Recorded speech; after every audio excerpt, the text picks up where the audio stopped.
3ங்கிறது பார்த்தீங்கன்னா, ஒரு 3ஆம் இடத்துல ஒரு பாவக்கிரகம் இருந்தால், அது மிகப்பெரிய சிறப்பு அப்படின்னு சொல்றோம். 3ஆம் இடத்துல ராகு இருந்தால்,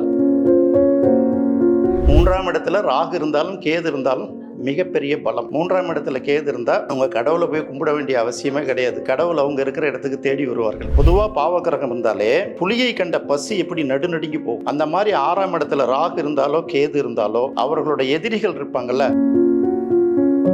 போல 8ஆம் இடம் அப்படிங்கிறது வந்து கணவனும் மனைவியும் சேரக்கூடிய ஒரு இடம். அந்த இடத்துல பாவக்கிரகங்கள் இருக்கும்போது அவங்களுக்குள்ள வந்து பாத்தீங்கன்னா ஒரு இணக்கமான உறவு இருக்கிறது இல்ல. சாவுற நேரத்துக்கு அந்த குழந்தை பிறந்திருக்கும், அவ்வளவுதானே தவிர இந்த குழந்தை பிறந்ததுனால அந்த தந்தை சாவறது கிடையாது. 2வது சூரியனும் கேதும் சேர்ந்தா தந்தை செத்துருவான்னு சொல்றதே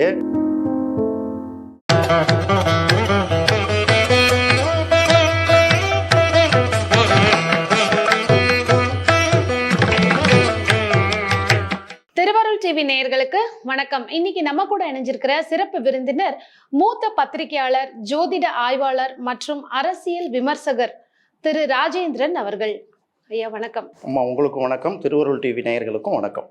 அதாவது நெல்லை வசந்தன் ஐயாவுடைய அந்த முக அமைப்பு, அவருடைய அந்த ஜோதிட அறிவை வந்து அடுத்ததாக உங்ககிட்ட மட்டும்தான் பார்க்க முடியுதுங்கிறது நிறைய ஜோதிடர்கள் மற்றும் நேயர்களோட ஒரு கோரிக்கை பதிவு, எப்படி வேணா நம்ம எடுத்துக்கலாம். ஸோ ஜோதிடத்தை வந்து நிறைய பேர் குழப்பறவங்களுக்கு மத்தியில கிளாரிட்டியா எடுத்து கொடுத்து, இல்லை இதுதான் விஷயம், இதற்கான பரிகார கோவில்களும் இருக்கு, நிவர்த்தியும் இருக்கு, ஆனா சரியான விதத்துல கரெக்டா பண்ணணும்னு ஆணித்தனமா சொல்லிட்டு வரீங்க நீங்க ஒவ்வொரு இடத்துலயும்.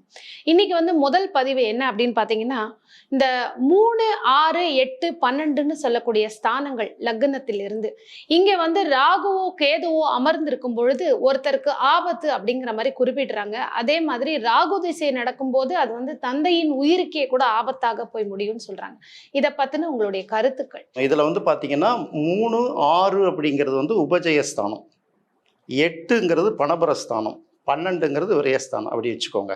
ஆபோக்லிபம்னு ஒன்று சொல்லுவாங்க. இது ஏதோ நம்மளை திட்டுற மாதிரி இருக்கும் இந்த வார்த்தை யூஸ் பண்ணா. அந்த கேந்திரம்னு சொல்றாங்க இல்லையா, 1, 4, 7, 10. அதே மாதிரி வந்து 2, 5, 8, 11 வந்து பணபரஸ்தானம். பணபரம்னா பணம் வரும் ஸ்தானம்னு வச்சுக்கலாம் நீங்க. அடுத்தது திரிகோணம் அப்படின்னு சொல்றாங்க இல்லையா, 1, 5, 9. அதே போல பார்த்தீங்கன்னா உபஜயஸ்தானம்னு சொல்லுவாங்க. உபஜயஸ்தானம்னா 3, 6, 10, 11 அப்படின்னு சொல்லுவாங்க. இந்த அப்புறம் 3, 6, 9, 12 ஒரு காம்பினேஷன் இருக்கு. அதை தான் வந்து ஆபோக்லிபம் அப்படின்னு சொல்லுவாங்க. இது எல்லாமே வடமொழி சொற்கள். இதில் வந்து 3 அப்படிங்கிறது பார்த்தீங்கன்னா முதல்ல வந்து அதை நம்ம உபஜயஸ்தானமாக பார்க்குறோம். 3 அப்படிங்கிறது முயற்சி ஸ்தானம். அப்புறம் வந்து பார்த்தீங்கன்னா ஒரு காலத்தில் வந்து 3ங்கிறது நம்ம சகோதர ஸ்தானம்னு சொல்லுவோம், முயற்சி ஸ்தானம்னு சொல்லுவோம், காரியஸ்தானம்னு சொல்லுவோம், தைரியஸ்தானம்னு சொல்லுவோம். இந்த 3ங்கிறது தொழிலை நிர்ணயிக்கக்கூடிய ஸ்தானம் அப்படிங்கிறத எங்கே வந்து ப்ரூவ் பண்ணார்னா, நீங்கள் ஆரம்பத்திலே சொல்லுங்க, எங்கள் குரு பேரை சொல்லி தான் சொல்லுங்க. வசந்த அண்ணனுக்கு நன்றி கூறிட்டு தான் அந்த நிகழ்ச்சியை நான் தொடங்கியிருக்கணும்.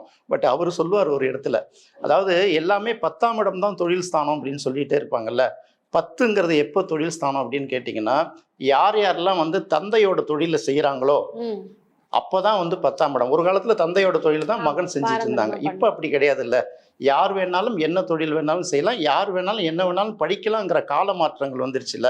அப்போ முயற்சின்னு ஒன்று எடுக்கிறோம் இல்லையா. அப்போ ஒருத்தவங்களோட தொழிலை நிர்ணயம் செய்யும் போது 3ஆம் இடத்தையும் பார்த்து முடிவு செய்யணுங்கிறது வசந்தன் ஐயா சொன்னது. அதை ப்ரூஃப் பண்ணியும் பல இடங்கள்ல காமிச்சிருக்காரு.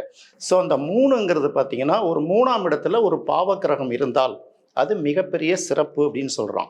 3ஆம் இடத்துல ராகு இருந்தால் அவங்களுடைய தைரியம், அதாவது உங்களை தாண்டி நான் வந்து அடிக்கணும்னு நினைக்கிறப்போ உங்கள் எதுக்கு ஒரு நல்ல பாம்பு படம் எடுத்து நின்றுச்சுன்னா உங்களை பார்த்து பயப்படுறது முன்னாடி இந்த பாம்பை பார்த்து நான் பயப்படணும் பயப்பட மாட்டேன்னா. அதனால 3ஆம் இடம்ங்கிறது உபஜயஸ்தானத்தோட டாப் ஸ்தானம். அதை என்ன சொல்றாங்கன்னா பாவக்கிரகங்கள் அப்படின்னு சொல்றாங்க இல்லையா. பாவக்கிரகங்கள்ங்கிறது சுபாவத்தால பாவக்கிரகங்கள். சூரியன் ஒரு நெருப்பு கிரகம், செவ்வாய் ஒரு நெருப்பு கிரகம், சனியும் வந்து கிட்டத்தட்ட நமக்கு நெருக்கடி கொடுக்கக்கூடிய கிரகம், ராகு கேது இது எல்லாமே பாவ கிரகங்கள். இந்த எந்த கிரகமாக இருந்தாலும் 3ஆம் இடத்துல இருந்ததுன்னா அதோட வலிமை வந்து அதுக்கு பல மடங்குங்கிறத முதல்ல முடிக்கணும். அடுத்தது தந்தைக்கும் பாதிப்பு வரும், தந்தை உயிரோடு இருக்க மாட்டார் அப்படின்னு சொல்றாங்கல்ல. அதெல்லாம் வந்து சும்மா, அதாவது எப்படின்னா வில்லை எடுத்தவன் வில்லன் அப்படின்னு ஒரு பழைய பட்டில் சொல்லுவாங்க பார்த்தீங்கன்னா. சுருளிராஜனோட நகைச்சுவையில சொல்லுவாங்க, கதா கலாட்சேபம் நடத்திட்டப்ப.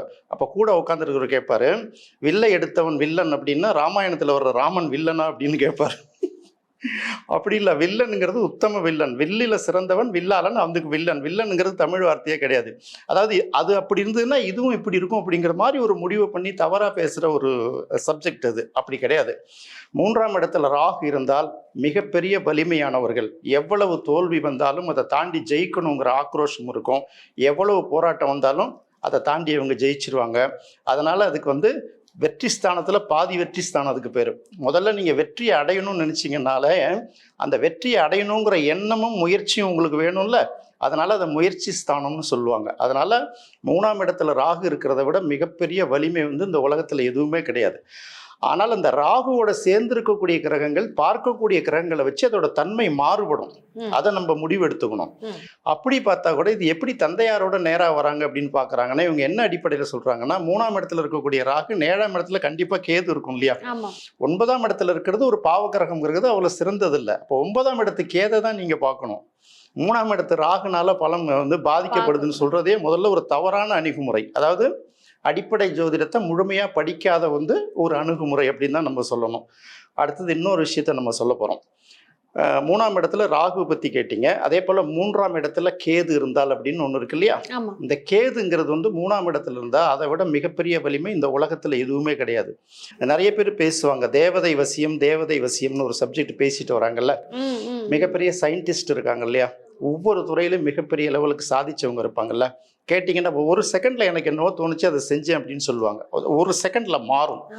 இது எப்படின்னா காலாகாலமாக நமக்கு முன்ஜென்மத்து மேலே புராணம் ஆன்மீகத்தில் நம்பிக்கை உள்ளவர்களுக்கு அந்த தன்மை இருக்கும். நம்பிக்கை இல்லாதவர்களும் எடுத்துக்கோங்க.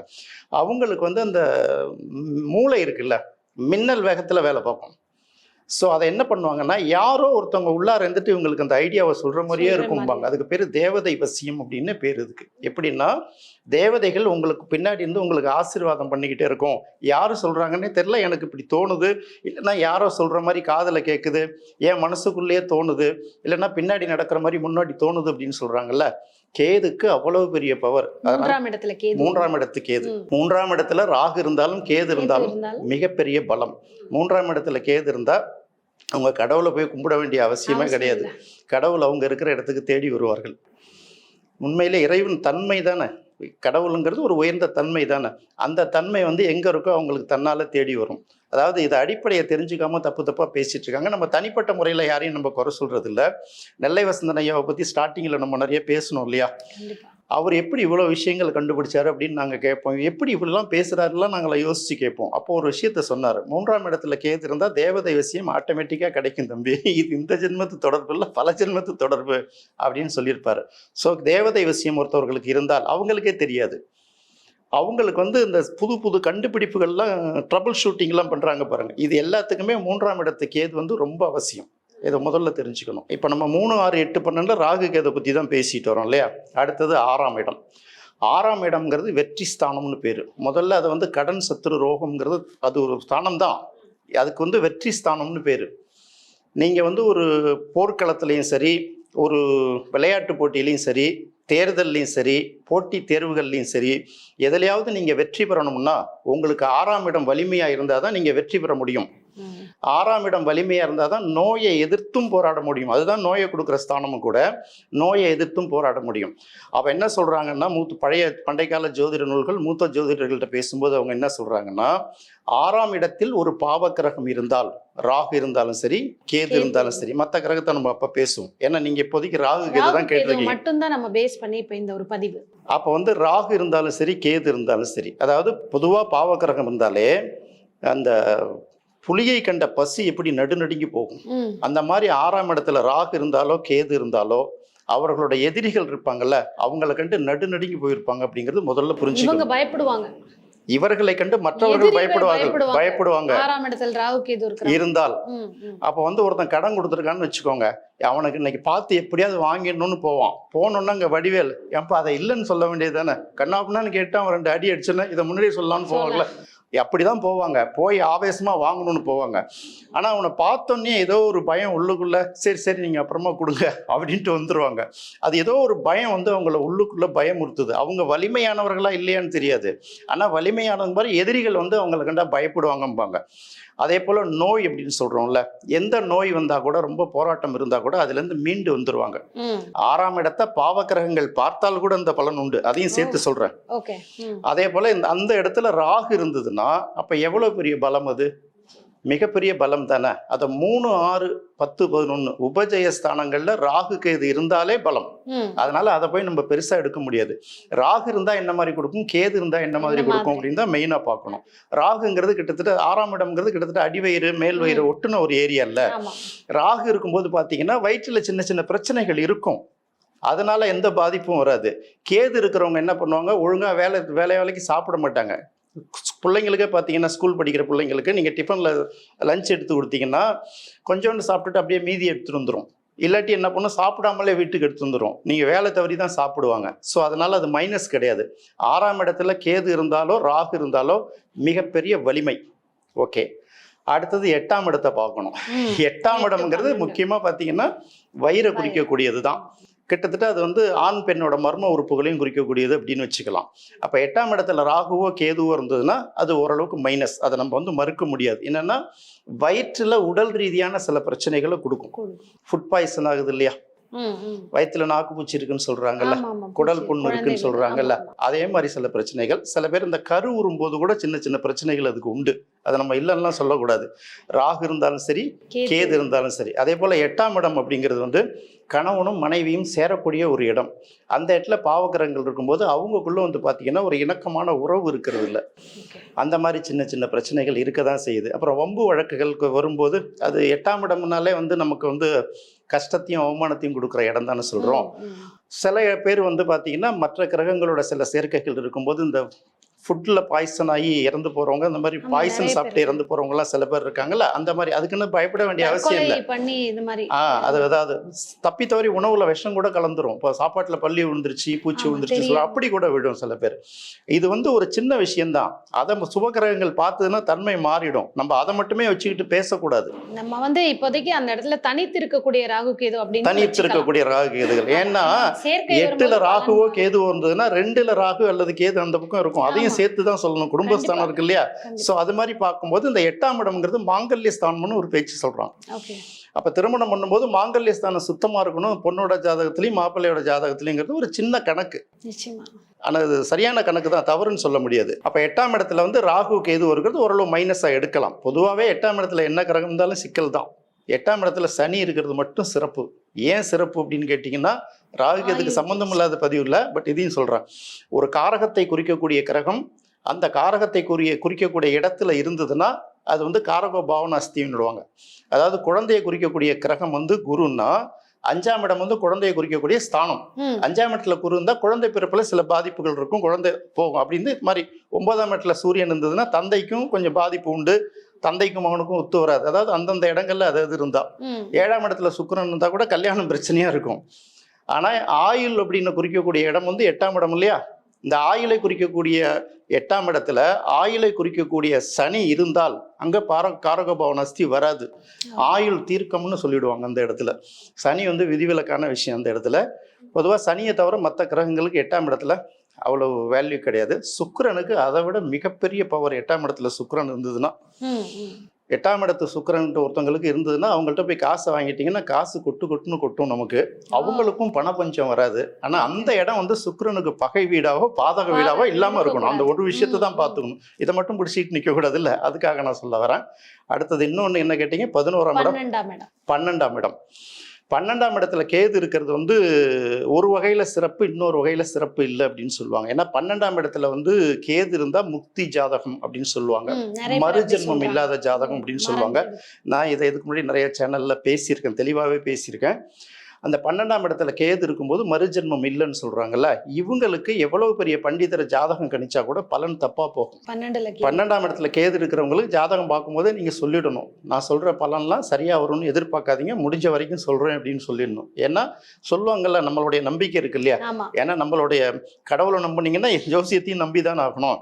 அப்ப அவங்க வந்து இத்தனை ஜென்மங்கள் எடுத்து கடைசி ஜென்மம் வந்து இறைவனடி சேருவாங்க அப்படிங்கிறது நம்ம இந்துக்களோட நம்பிக்கை இல்லையா. அப்ப அந்த மாதிரி அவங்க நெருங்கிட்டாங்க. நாம எத்தனை எத்தனாவது பிறவியில் இருக்கும்? மாணிக்க வாசகர் சொன்ன மாதிரி புல்லாகி பாடாய் புழுவாகி நம்ம பேயாகி பிசாசாகி எத்தனாவது பிறவியில் இருக்கும்னு தெரியாது. அவங்க எல்லா பிறவியும் முடிச்சுட்டு கடவுள் கிட்ட போயிட்டாங்க. நம்ம போய் ஒரு யூனிவர்சிட்டிக்கு போய் எல்கேஜி அட்வைஸ் பண்ண முடியுமா? Nursery school. அதனால் நம்ம பார்க்குறது அந்த இடத்துல அந்த பலன் பலிக்காது அப்படின்னு சொல்லுவாங்க. இவங்களோட வாழ்க்கை எப்படி இருக்கும் அப்படின்னு கேட்டிங்கன்னா, 12ஆம் இடத்துல குருன்னா கடைசி, கேது இருந்ததுன்னா கடைசி ஜென்மம் இல்லையா? அதனால இவங்க தேடாமலே அவங்களுக்கு தேவையான விஷயங்கள் எல்லாமே கிடைக்கும். ஆசைப்பட்ட பொண்ணை கல்யாணம் பண்ணிப்பாங்க, ஆசைப்பட்ட பையனை கிடைப்பாங்க, தேவையான பொருளெல்லாம் சேர்ந்துக்கிட்டே இருக்கும். ஒன்று இந்த உலகத்தில் உள்ள அத்தனை சந்தோஷத்தையும் அனுபவித்து முடிப்பாங்க. அப்படி இல்லையா, எல்லாத்தையும் துறந்து எதுவுமே இல்லாத மாதிரி ஒரு துறவி மாதிரி அவங்களோட வாழ்க்கை இருக்கும். இது ரெண்டுமே பாசிபிலிட்டிஸ் உண்டு. ஸோ இதை வச்சு தான் 12ஆம் இடத்துக்கு கேது நல்லதா கெட்டதா அப்படிங்கிறத முடிவு பண்ணணும். அதோட சேர்த்து அந்த கேதுவோட வேற ஏதாவது கிரகம் சேர்ந்து இருக்கான்னு பார்க்கணும். இது தனித்து இருக்கிறதுக்கு தான் இந்த பலன். சேர்ந்து இருந்ததுன்னா அதை நம்ம தனியா எடுத்துக்கணும். அதை வச்சு தான் பலன் சொல்லி ஆகணும். பட் 12ஆம் இடத்துல பொதுவாக கேது இருந்தாலே அவங்களுக்கு எந்த ஜோசியர்கள் பலன் சொன்னாலும் பலிக்காது. ஒரு 10%, 50%, 40% பழிச்சா ரொம்ப சந்தோஷம். இதை நம்ம சொல்லிட்டு தான் பார்க்கணும். ராகு இருந்தால் ரொம்ப சிறப்பு. 12ல் ராகு. ஆமாம், 12ஆம் இடம்ங்கிறது வெளிநாடு அப்படின்னு சொல்கிறாங்கல்ல. மேக்சிமம் 12ல் ராகு இருக்கிறவங்க கூடுமான வரைக்கும் பிறந்த இடத்த விட்டு ஏதாவது ஒரு காலகட்டத்தில் வெளியூரோ வெளிநாடோ போய் சிறப்பாக வாழ்வாங்க. எல்லாருக்கும் அப்படி உண்டா அப்படின்னு பார்க்கணும்னா மேக்சிமம் இருக்கும். ஒரு சிலருக்கு எல்லாத்துக்குமே விதி விலக்கு அப்படின்னு ஒன்று இருக்குல்ல. அதனால 12ஆம் இடத்துல ராகு இருக்கிறவங்க நிறைய பேர் பார்த்தீங்கன்னா வெளிநாடு. ராகுங்கிறதே அந்நிய மொழி, அந்நிய தேசம், அந்நிய மனிதர்கள், அந்நிய மொழி, அந்நிய இனம் எல்லாமே வருது இல்லை. ஸோ அதே மாதிரி அவங்களுக்கு அந்த இடங்கள்ல இருக்கும். அது கடல் ராசியா நில ராசியா இதெல்லாம் பொறுத்து அவங்க பர்மனெண்ட்டாக அங்கேயே இருப்பாங்களா, போயிட்டு வருவாங்களா, இப்படியெல்லாம் பார்த்து நம்ம முடிவு பண்ணணும். 12ல் கேது டிஸ்டர்பன்ஸ் தான். ராகு ஓரளவு நல்ல பலன்களை கொடுக்கும். அதை நம்ம எடுக்கணும். அதாவது எப்படின்னா எல்லாமே ஒரு வகையில் பாதி ப்ளஸ் பாதி மைனஸ் வரும். நம்ம ஏதாவது ஒன்றை பிடிச்சிக்கணும். நீங்கள் இப்போ பேசும்போது நீங்கள் இப்படிலாம் பார்த்து பயமுட்டினா தான் நான் சாமி நீங்கள் ஏதாவது பரிகாரம் சொல்லுங்கன்னு நம்மகிட்ட வருவாங்க. அப்படி பயமுடுத்தக்கூடாது. ஏன்னா இப்போ நீங்கள் சொல்லும் போதே ஆரம்பத்தில் சொன்னீங்க, நெல்லை வசந்தன் ஐயாவை பற்றி சொன்னீங்க. நான் ஜோதிடம்லாம் கற்றுக்கணும்னு எனக்கு படிக்கணுங்கிற எண்ணமே கிடையாது. அவர் தான் சொன்னார், ஜாதகத்தை கண்டுபிடிச்சு சொல்லுவாங்க, ஜோதிடமும் தெரிஞ்சுப்பீங்க, நல்லா பார்ப்பீங்க, பட் அது உங்களுக்கு பிரதான தொழில் அல்ல. நீங்கள் மீடியாவிலையும் இன்னும் 2-3 துறைகள் சொல்லியிருக்காரு, அதுலேயும் தான் சாதிக்கணும். ஸோ அதனால் விட்டுடாதீங்க, இப்போ ஜோதிடமும் தெரிஞ்சு வச்சுக்கோங்க அப்படின்னு சொல்லியிருக்காரு இல்லையா. அப்போ சொல்லும்போது தான் சில விஷயங்கள் சொன்னார். வர்றவங்க எவ்வளோ பணம் கொடுப்பான்னு நினச்சிட்டு ஜாதகம் பார்த்தீங்கன்னா கிரகங்கள் உங்களை விட்டு ஓடி போயிடும். நீங்கள் செய்ய வேண்டியதை செய்யுங்க. இது முக்கியமான ஒரு பாயிண்ட். ஏன்னா 5000 10,000 ஒரு ஜாதகத்துக்கு நம்ம வாங்குறது ஒரு பெரிய விஷயம் இல்லை. அவங்க தன்னால் இயல முடியவில்லை, அதாவது ஜெயிக்கிறதுக்கு வழி தெரியல, கஷ்டம்னு தேடி தான் ஒரு ஜோதிடத்தை வராங்க. ஸோ அது கரெக்டான ஒரு தொகையை வாங்கிட்டு ஒழுங்கான பலன் சொல்லும்போது அது அவங்களுக்கும் பலிக்கும், அவங்கள நம்பி வரவங்களுக்கும் அது நடக்கும் அப்படிங்கிறது நீங்கள் சொன்னது ஒரு தீர்க்கமான உண்மை. கண்டிப்பாக. ஏன்னா அதுதான் உண்மைதான். அதே சமயத்தில் ஜோசியர்களுக்கும் குடும்பம் இருக்குல்ல, ஆபீஸ் இருக்கு, வாடகை இருக்குல்ல, அதையும் பார்க்கணும். எல்லாருக்கும் சும்மா பார்க்க முடியாதே. நம்ம அதை தவறுன்னு சொல்ல முடியல. அவங்க என்ன பண்ணுவாங்கன்னா கையேந்தி பவனில் சாப்பிட்ற அளவுக்கு தான் காசை வச்சுப்பாங்க. ஆனால் அவங்களுக்கு ஸ்டார் ஹோட்டல் சாப்பாடு வேணும்னு பார்க்க முடியாது இல்லையா. படிக்கணும். அதாவது ரெண்டுமே இருக்கு. உங்களுக்கு நல்ல திசை நடந்ததுன்னா உங்களுக்கு நல்ல ஜோதிடர் கிடைப்பாரு. அதாவது யார் அவங்களை தேடி வராங்களோ அவங்களுக்கு ஏற்றா போல அவங்க நம்ம சில விஷயங்கள் இல்லாதவங்களுக்கு நான் நிறைய பேருக்கு சும்மா கூட தான் பார்த்து தான் அனுப்புறேன். நான் என்ன பண்ண முடியாது, அதுக்குன்னு எல்லாரையும் பார்க்க முடியுமாண்ணா? நிச்சயமா. அதனால சில பேருக்கு சும்மா தான் பார்த்து அனுப்புகிறோம், சும்மா தான் கேட்குறாங்க. சில பேர் கொஞ்சம் நான் பார்க்குறது ரொம்ப ரேர் தான். சில பேர் அதெல்லாம் விடுங்க சார், இதை வச்சுங்க சார், நிறையவே கொடுப்பாங்க. அது என்னுடைய செலவுகளுக்கும் ஆபீஸ் செலவுகளுக்கும் சரியா தான் இருக்கு. சில பேருக்கு அது தொழிலாவே இருக்குமா, அதுக்காகவே படிச்சு நிறைய வருடங்கள் பயிற்சி பண்ணி அனுபவம் பெற்று இருப்பாங்க. அதுதான் அவங்களுடைய வாழ்வாதாரமா இருக்கும். அப்ப அது தவறு கிடையாது. கரெக்டா ஜோதிடத்தை படிக்காம ஏதோ ஒரு விஷயங்களை பார்த்து கேட்டு அதன் மூலமா நிறைய விஷயங்கள் வாங்கி பண்றதுதான் தவறான ஒன்று. வேஷமும் போட்டுக்கிறது, இப்படி பண்ணா நமக்கு ரேட் கூட கிடைக்கும்னு சில வேஷங்கள்லாம் இருக்கு. ஊர்ல சொல்லுவாங்கல்ல, எத்தனை பேர் ஆண்டி ஆக்கிறதுக்கு நீ ஆண்டி வேஷம் போட்டுன்னு கேட்பாங்க. அதெல்லாம் தேவையில்லை. இது ஒரு அறிவியல், தெய்வீக அறிவியல், தெய்வீக கலை, அறிவியல், தெய்வீக கலை. முடிஞ்சவங்களுக்கு நீங்கள் செய்யுங்க, உங்களுக்கு தேவையானதை கடவுள் கொடுப்பார். ஏன்னா வசந்தன் ஐயாவை நான் பார்த்துருக்கேன், கூடவே இருந்து பார்த்துருக்கேன். அத்தனை வருஷம், கிட்டத்தட்ட 20-25 வருஷம் அவரோட எனக்கு தொடர்பு இருக்குது. பல இடங்கள் ஜோதிடம் பார்க்கும்போது கூட வந்திருக்கேன். தமிழகத்தில் உள்ள முக்கியமான ஜோதிடர்கள் அத்தனை பேரும் என்னையும் பார்த்துருப்பாங்க. அவருக்கு தெரிஞ்சவங்க அத்தனை பேருக்கு, 3/4 பேருக்கு என்னையும் தெரியும். அவர் எப்படி நடந்துப்பார்னு நான் பார்க்குறேன். அவர் மாதிரி என்னால் நடந்துக்க முடியாது, ஏன்னா சூழல் வேற. இருந்தாலும் முடிஞ்ச வரைக்கும் முயற்சி பண்ணுவோங்கிறதுக்காக தான் அட்லீஸ்ட் நம்மளால் ஒரு அவேர்னஸை கொடுக்க முடியும் இல்லையா பப்ளிக்குக்கு. அதனால் எனக்கு அவர் சொல்லி கொடுத்தது, அதுக்கப்புறம் நான் தேடினது, ஒப்பிட்டு பார்க்கறது, இதெல்லாம் வச்சு மக்களுக்கு கொஞ்சம் தெளிவை கொடுக்க முடியுமோ கொடுக்கணும். அதனால 3, 6, 8, 12 ராகு கேது இருக்கிறவங்க எல்லாம் யாரு பேச்சும் கேட்டு பயப்பட வேணாம். இதுதான் ரிசல்ட். இதுல இன்னொரு ஒரு விஷயம், அந்த இதுல ராகு திசையோ கேது திசையோ நடக்கும் பொழுது இவங்களுக்கு அதற்கான பாதிப்புகள் அதிகமா இருக்குங்கிறாங்க. இது உண்மையா சார்? ஆமாம்மா. இப்போ கேது திசைங்கிறது வந்து ஒரு பாதிப்பு கொடுக்கக்கூடிய ஒரு திசை தான். ஆனா அந்த 3, 6, 10, 11 பாதிப்பு கிடையாது. 3, 6, 10, 8 வேணாம். 8 வந்து நல்ல இடம் இல்லை பொதுவா. 3, 8 வந்து சுக்கிரனுக்கும் சனிக்கும் தான் உகந்த இடம். மற்ற எந்த கிரகத்துக்கும் உகந்த இடம் கிடையாது. இந்த 3, 6, 10 பொருள்ல இந்த கேது திசை நடந்ததுன்னா பாதிப்பு கிடையாது, அருமையா வந்துருவாங்க. ஆனா மற்ற இடங்கள்ல கேது இருந்தாலே பாத்தீங்கன்னா கேதுக்கு பேரு லிட்டிகேஷன் பேர், ஆங்கில நூல்கள்லாம் கொடுத்துருப்பாங்க. இது நம்ம இப்ப பேசுறதே வந்து தனித்து இருக்கக்கூடிய ராகு கேது. நம்ம வந்து சேர்க்கையை வந்து நம்ம இப்ப பார்க்கல. இது கூட எந்த கிரகம் வேணா யார் ஜாதகத்துல வேணா சேர்ந்திருக்குமோ அப்ப பலன்கள் மாறும்னு நீங்க சொன்னீங்க. சில பேருக்கு அந்த இடத்துல ஒண்ணுமே இருக்கா. சில பேருக்கு 3, 12 கிரகம் இருக்கும், ராகுவோ கேதுவோ இருக்கலாம். ஆனா 6, 8 இருக்காது. இந்த மாதிரி அந்த இடத்துல அந்த 3, 6, 8, 12 கிரகங்கள் இல்லாதவங்களுக்கு எந்த மாதிரி பலன்கள் இருக்கும்? கிரகங்களை இல்லாத இடம் அப்படின்னு பாக்குறத விட இப்ப ராகு கேதை பத்தி பேசும்போது அங்க இருந்தா என்ன பலன் அப்படின்னு சொன்னோம். எல்லா இடத்துலயுமே கிரகங்கள் இருக்கணும் அப்படிங்கிற அவசியம். மொத்தம் வந்து 12 ராசி, ஆனா கிரகங்கள் வந்து 9 தானே. அது மேக்சிமம் தனிச்சு இருக்கிறது வந்து கொஞ்சம் கஷ்டமா தான் இருக்கும். சில இடத்துல சேர்ந்துருக்கும். இப்போ ஒரு கிரகத்துக்கு மேல இன்னொரு கிரகம் சேர்ந்தாலே அதோட பலன் வந்து மாறும். அப்புறம் ஒரு கிரகத்தை இன்னொரு கிரகம் பார்க்கும்போது அது பலன் மாறும். இப்போ 3ஆம் இடத்துல கிரகம் இல்லைன்னா 3ஆம் இடத்துக்கு உரிய கிரகம்னு ஒண்ணு இருக்கும் இல்லையா, அது எங்க இருக்குன்னு பார்க்கணும். இப்போ 3ஆம் இடத்துக்கு உரிய கிரகம் 6ஆம் இடத்துல இருந்ததுன்னா 3ங்கிறது வீரியஸ்தானம், 6ங்கிறது வெற்றி ஸ்தானம், சண்டை போடுற ஸ்தானம், கடன் சத்துரு ரோகம்னு சொல்லிட்டோம். அவங்க வந்து ரொம்ப முரடா இருப்பாங்க அப்படின்னு சொல்றாங்க. இது வந்து புலிப்பாணி ஜோதிடத்துல சொல்லப்பட்டிருக்கு. 3ம் 6ம் ஒரு ஜாதகத்துல சம்மந்தப்பட்டதுன்னா அவங்க வந்து பாத்தீங்கன்னா எவ்வளவு பெரிய, அந்த காலத்துல போர்க்காலத்துல சொல்றான், இப்ப இந்த காலத்துக்கு தகுந்த மாதிரி அப்ளை பண்ணிக்கணும். அதை போய் வந்து அவங்க எவ்வளவு பெரிய அதெல்லாம் இருந்தாலும் அடிச்சுன்னு வரைக்கும் அவன் வந்து அவனை தன்னுடைய கட்டுப்பாட்டுல கொண்டு வந்துருவான் அப்படின்னு சொல்றாங்க. படை ஆட்சின்னு சொல்றான் ஒரு இடத்துல. அதாவது எவ்வளவு பெரிய ஆட்கள் தான் அடிச்சு நொறுக்கி இவன்கிட்ட ஒரு படை இருக்கும், அந்த படை எல்லாத்தையும் அடிச்சு நொறுக்கும் அப்படின்னு சொல்றாங்க. 3, 6 சம்பந்தப்படுறது வலிமை. பட் அதோட என்ன கிரகங்கள் சேருது பாக்குது அப்படிங்கிறத பார்த்து நம்ம சில விஷயங்களை வந்து நம்ம சொல்ல வேண்டியதா இருக்கு. சரி, இப்போ வந்து இந்த ராகு தசை ஒருத்தருக்கு நடக்கும் பொழுது இந்த இடத்துல கிரகங்கள் இருந்தா இது கூட சூரியன் கன்ஜெக்ஷன் ஆகும்போது அது தந்தையாருக்கு வந்து உயிர் ஆபத்தா போய் முடியுது அப்படிங்கிறாங்க. இதற்கான ஒரு தெளிவு கண்டிப்பா இதோடைய இறுதியில் எங்களுக்கு கொடுக்கணும். பொதுவாகவே பார்த்தீங்கன்னா சூரியனுங்கிறது ஒரு ஒளி கிரகம். சூரியன் இருந்தால் தான் பகல். அது கண்டிப்பாக அதோட கடமையை செஞ்சே ஆகணும். மற்ற நாட்கள் மழை காலங்களில் இருக்கும்போது தவிர சூரியன் உதிச்சுக்கிட்டு இருக்கணும். சந்திரனுங்கிறது இன்னொரு ஒளி கிரகம், அது இரவுல இப்போ பகலுடைய அந்த வெப்பத்தை தணிக்கிறது வந்து இரவுல வரக்கூடிய, ஏன்னா ரெண்டும் ஒளி கிரகம் தான். இதோட பார்த்தீங்கன்னா அந்த ராகுவோ கேதுவோ சேரும்போது நம்ம கிரகணம்னு ஒரு விஷயத்த சொல்லுவோம் இல்லையா. பாம்பு வந்து சூரியனை முழுங்கிடுச்சு, சந்திரனை முழுங்கிடுச்சு அப்படின்னு கிராமத்துல சொல்லுவாங்க இல்லையா. அதோட வெளிச்சத்தை வந்து மறைச்சிடுது அது. அப்ப அந்த சூரியனுடைய சந்திரனுடைய ராகுவும் கேதுவும் சேரும்போது அதோட வெளிச்சத்தை மறைச்சிடும். அப்ப வெளிச்சத்தை மறைக்குதுங்கும் போது வளர்ச்சியை தடுக்கிறதுக்கு சமம் தானே. அப்படிதான் நம்ம எடுக்கணும். இங்க என்ன கணக்கு பண்றாங்கன்னா சூரியன்னாலே தந்தை அப்படிங்கிற ஒரு கணக்குக்கு வந்துருவாங்க. சூரியனுங்கிறது தந்தையை மட்டுமே குறிக்கக்கூடிய இடம் இல்ல, தந்தையை குறிக்கக்கூடிய ஒரு கிரகம்.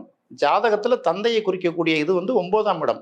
இந்த சூரியனையும் கணக்கு பண்ணி 9ஆம் இடத்துக்குரிய கிரகத்தையும் கணக்கு பண்ணி தான் அதுக்கப்புறம் தந்தைக்கும் அவங்களுக்கு என்னங்கிறத பார்க்கணும். சூரியனுக்கு கண்ணு ஒரு காரகத்துவம் இருக்குல்ல.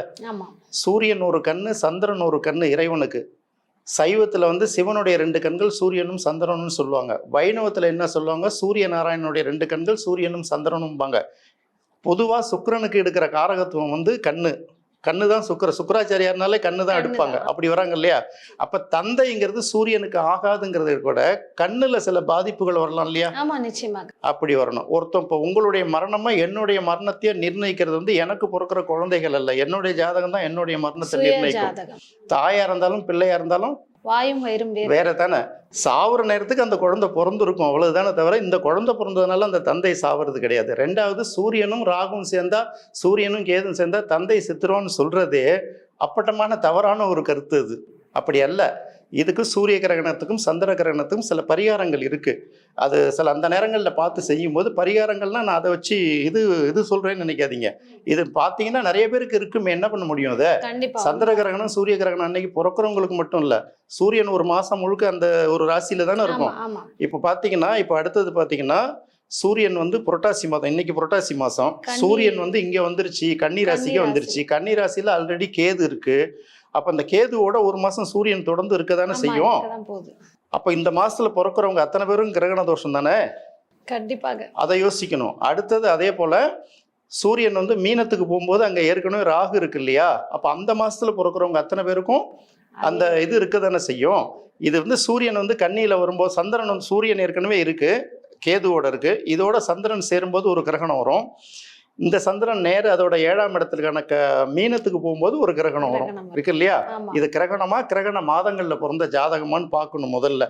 தந்தை மட்டும்தான் காரகத்துவம் வேலை பார்க்குமாங்கிறது அதோட தப்பு. என்னன்னா எனக்கு நிறைய நேரங்கள்ல வருத்தமா இருக்குது என்னன்னா, நம்ம இந்த மாதிரி பேசுறோம் இல்லையா உட்காந்துட்டு, இதை மக்கள் நம்புறாங்க நிறைய பேர்.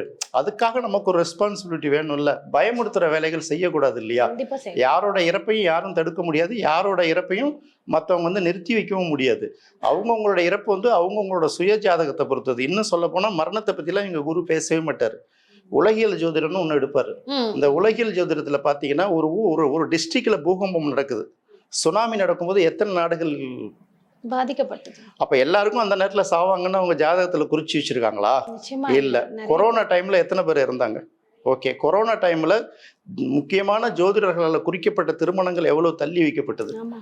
இது எல்லாத்தையும் மனசுல வச்சுக்கிட்டு பயமுறுத்தாம வாழுற காலம் வரைக்கும் மனுஷனுக்கு கிடைக்கிற சந்தோஷம் கொஞ்சம் கொஞ்சம் நேரம்தான். அந்த சந்தோஷத்தை முழுமையா அனுபவிக்கிறதுக்கு கண்டிப்பா. ஒரு விஷயத்த நம்ம சொல்றதுதான் நம்ம ஜோதிடரோட வேலையை தவிர விஷவாக்கு ஜோதிடர் நமக்கு தேவையில்லை, நல்வாக்கு ஜோதிடர் தான் தேவை. கண்டிப்பா. சொல்பவன் சொல்லும் ஜோதிடத்தால் எல்லா நலனும் உண்டாக்கும்.